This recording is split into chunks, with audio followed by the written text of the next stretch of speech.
Before I go on, hit subscribe now. Moments like this rarely get shared twice. What if I told you the biggest mistakes people make happen in seconds?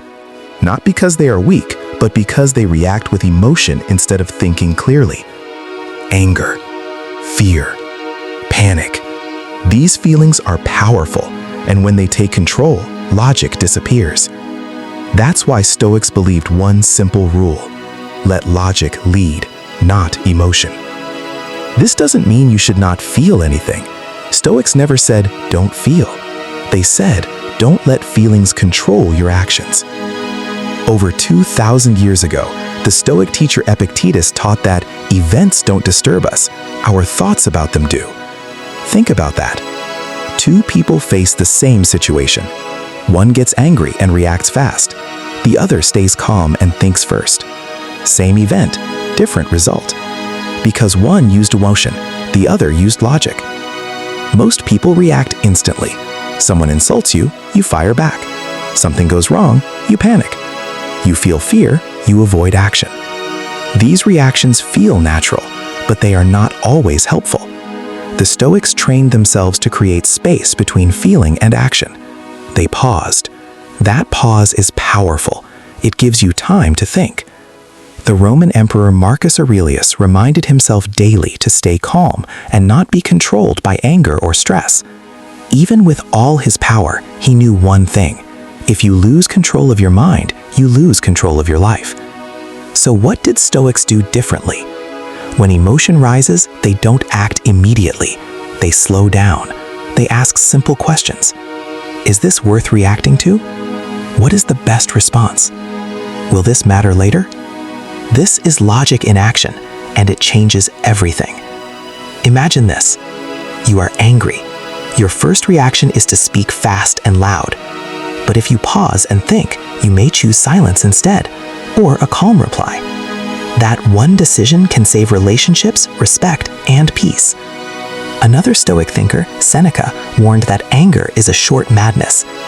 When you are angry, you don't think clearly. You say things you regret. You make bad decisions. That's why Stoics worked hard to control anger, not by suppressing it, but by understanding it. They observed their emotions. They didn't let emotions take control. You don't ignore feelings, you guide them. Let's make it simple. Emotion is fast. Logic is slow. Emotion reacts. Logic thinks. Emotion pushes. Logic guides.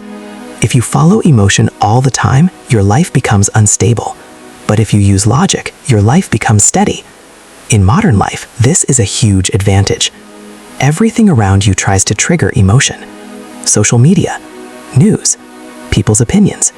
It's easy to react quickly, but the person who stays calm and thinks clearly stands out. They make better decisions. They avoid unnecessary problems. They stay in control. This is Stoic strength. It shows most in hard moments. When pressure is high, when emotions are strong, that's when logic matters most. Here's a simple Stoic method you can use. When you feel a strong emotion, do this. Pause. Take a breath. Don't react yet. Then ask yourself, what is the logical response here? Not the emotional one, the logical one. Then act based on that. At first, it may feel difficult because emotions are fast, but with practice, it becomes natural. And over time, you build something powerful: self-control, clarity, calmness. Think about the people who succeed long-term. They are not the ones who react to everything. They are the ones who stay steady, who think clearly, who act with purpose. That is what Stoicism teaches. Not to remove emotion, but to rise above it when needed. Because at the end of the day, your life is shaped by your decisions. And your decisions are better when they come from logic, not emotion. So remember this. Feel everything, but don't let feelings control you. Pause before reacting. Think before acting. Choose logic over emotion. Do this daily, and you will build a mind that stays calm, focused, and in control, no matter what happens.